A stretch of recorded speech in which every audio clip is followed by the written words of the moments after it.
for him to ignore. Look at this, Gislin Colby to throw the ball in. Wow. And finds Ruan Loketo. And then Kolisi! Well, Kia Kotu and good evening to my South African viewers who've got a lot. And congratulations on a well-deserved 2-0 mini-series win. And also effectively winning the Rugby Championship for 2024. Because that's pretty much what's happened. The All Blacks will need to win both games against Australia and rely on the Springboks losing both games against Argentina to have a shocked Rugby Championship win. But oh well, that's that. And I think, look, I mean, that I can't see that happening, I should say. But yeah, look, congratulations and thoroughly deserved. And certainly this game in Cape Town showed why South Africa, right now the Boks are clearly the number one team. In fact, I think watching this game, I've got a couple notes here, but you've got look, as an All Blacks fan, I know I've been said that masquerading as a Boks fan in an All Blacks jersey, but credit's got to go. I'm someone who likes watching the games. I even say like for instance when Sevu Reece took out that yellow card, is like, yeah, that's a yellow card. I kind of like watching games, from a neutral point of view, and like, if that should be a yellow card or, what you should have done there. Hey, yeah, so that you're hiring, do you need a rugby writer? Anyway, look, safe to say, look, the Springboks are, doing what the All Blacks did for the 10 year, between 2011 to 2019, where that's the amount of depth they've got on the bench. In fact, you can call on someone like Malcolm Marx, Quagga Smith off the bench is, like what the All Blacks used to do back in the day. When had McCaw, when McCaw and was Carter was still playing. You can call you could call Sam Cane off the bench. You could call or Aaron Smith, Aaron's still starting, you could call TJ Paranara off from the bench. It's just, they have so much depth right now. And no, it's not just depth and the, experience. And look, that's something, like as All Black, it's something that won't last forever.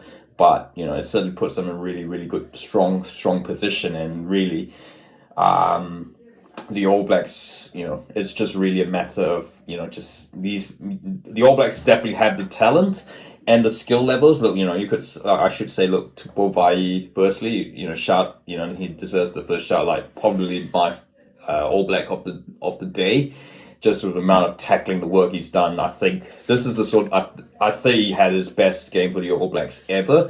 And yeah, if there's any doubt that whether he should be a starting All Black, I think that's pretty much been dispelled. So well done to Bovai.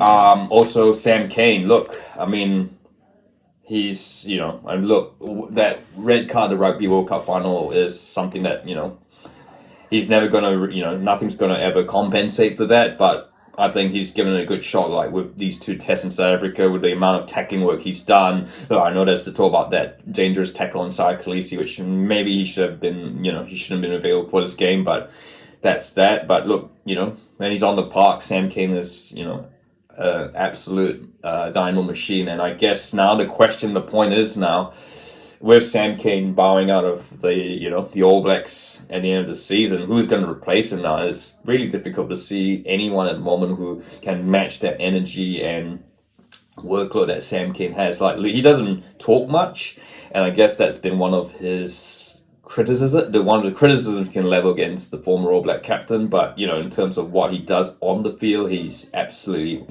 simply one of the best that we've ever had. He might not be a Richie McCaw, he might not or Josh Kronfeld in that area, but he's certainly one of our best ever number sevens, open side flankers, that sort of thing. And I mean, whoever takes it, like Dalton Papali'i, Jacobson, I mean, we could even Ethan Blackadder, perhaps shifting from 6 to 7. It's going to be a tough ask. But look, that's the All Blacks, who I think, to be fair, played like the Springboks did back in the day. They didn't even score a try. And look, we didn't really look like scoring a try.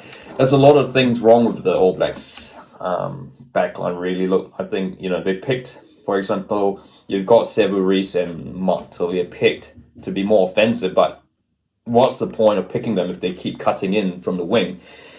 And look, I get the you have the South African defense out wide's really good. You got Chess and Colby there, but with the pace, but you still got to take them on. And I guess that's where it really is Caleb Clark, and even to a certain extent Will Jordan are on the wing, because they both run straight and take on the line. That is, and they should. It's like that's the your wingers should be. You have the pace out there to beat them on the outside. What's the point of having it if they're going to just cut inside? They're just another center, really. So that's and certainly I think early on when we had a chance to score, when we had the ball, we looked good. Yeah, we just our execution, decision making wasn't great. I mean, Will Jordan, and I guess look, Will Jordan had a an okay sort of game. I think maybe some decisions where maybe he should have found the man outside. There was definitely room to score, but again, so yeah, I mean I guess could this open up the door for someone like Narawa to come back in? Remains to be seen. I've got to check for Tama Tawai, who was actually magnificent. Congratulations to Marcos fans on winning the Shield, by the way. I should say that Tama Tawai, who was really good. I'm sure he's quite really eligible for the All Blacks. I'm just thinking this out loud as I speak. But if he is, maybe consider him. He can run straight.